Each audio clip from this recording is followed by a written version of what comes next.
In 2025, Goldman Sachs predicts that for the first time ever, safer nicotine products will surpass cigarettes in volume sold.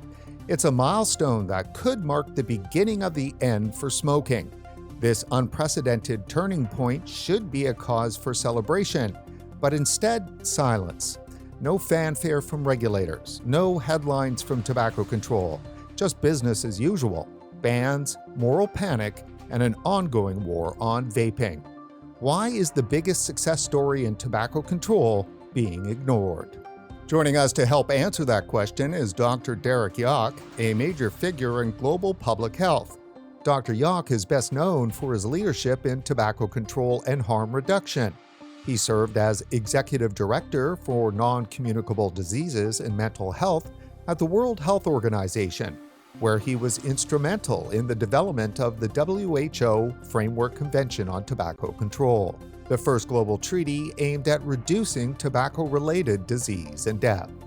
Dr. Yock, thanks for coming back on RegWatch. Great to be with you, Brent. So let's start with the biggest story not being told.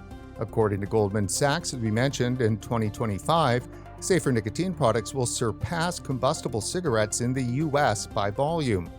What does this signal to you? I think it's a total vindication for those who believed that it was possible to see combustible cigarettes be destined to the waste paper basket. 10 years ago, when Bonnie Herzog first made the prediction that we were likely to see a significant transformation across the industry driven by tobacco harm reduction, many people yawned and just didn't believe her. Well, she's the one now actually reminding us that she was right.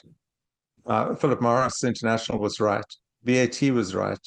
All the companies that bet big time by investing billions of dollars into a sector that didn't exist, they were right. The ones who were wrong were the World Health Organization and many of the nonprofits and NGOs who've really bet on this actually crumbling fast and disappearing so we can get back to the usual work of fighting against cigarettes. So no doubt then we're witnessing one of the most extraordinary shifts in consumer behavior, are we not? A huge shift. I've worked in global public health for far too long and always look at what are the big mega trends, both driving death and disease, but also on the positive side, what are the interventions that have the biggest bang for their buck? The so-called best buys, as WHO likes to call them.